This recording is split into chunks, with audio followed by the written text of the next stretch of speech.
The question surrounding privately run charter schools and how they're funded is nothing new. But tonight, there are new accusations that one Metro Detroit organization is taking advantage of the system. 7 Action News reporter Jim Kurtzner introduces us to the man at the center of this controversy. That man is Clark Durant. His organizations are taking in millions. And as we've discovered, he's using property to rake in even more cash. It's all legal and it's big business. It's a lot of money being taken away from students and young people. That's Jared Davis. He was the principal here at Cornerstone Health and Technology High School for 4.5 years until he was fired in December. Jared is now suing as a whistleblower, alleging his termination was motivated by red flags he raised around questionable contracts and ethics within the district. Great things were done for young people, but to think that it could have been tripled is somewhat upsetting. At the center of the suit, the school's management company, Cornerstone Education Group, its landlord, New Common School Foundation, and the man behind both entities, Clark Durant. I'm Clark Durant. Twice he ran for U.S. Senate. Durant started the Cornerstone Networks as private religious schools in 1991. The schools began transitioning into publicly funded but privately operated charters in 2009. We were running out of cash. Some of my board members and I were literally on our knees. Where's the money coming from? Today, all 5 Cornerstone schools, educating nearly 3,500 kids, are charters.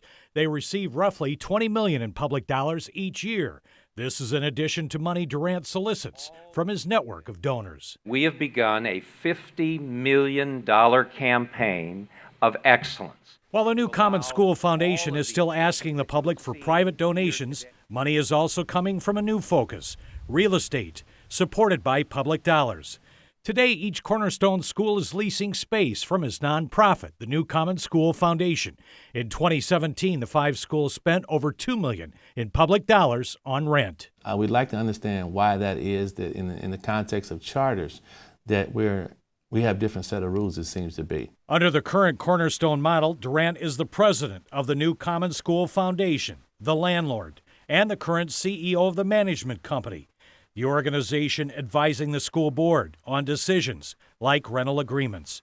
On top of this, each rental agreement is a triple net lease, which places all operating costs and maintenance on the tenant. It just seems like such an obvious problem. The leases raise another issue, says Bruce Baker, an education financing expert at Rutgers University.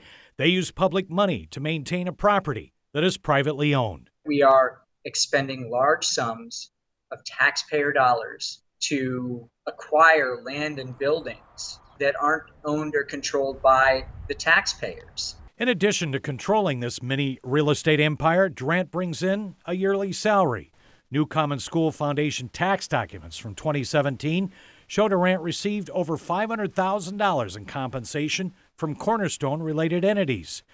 School and Foundation spokesperson Tina Kozak told us the salary is an annual gift from a separate donor and that 0 funds from charter rents are used.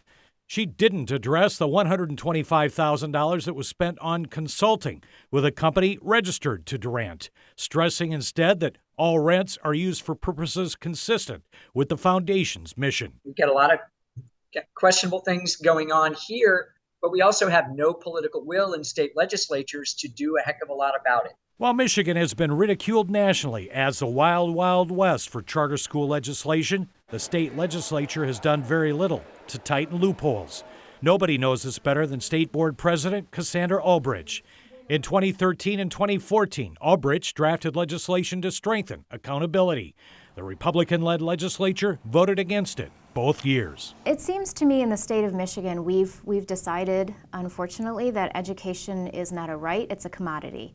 And like any commodity, that can be taken advantage of. Clark Durant turned down our request for an on-camera interview. The school and the foundation responded to our written questions with answers. They call the lawsuit from the former principal frivolous, saying the contractual arrangements have been in full compliance with rules and guidelines long established by their charter authorizer and the Michigan Department of Education.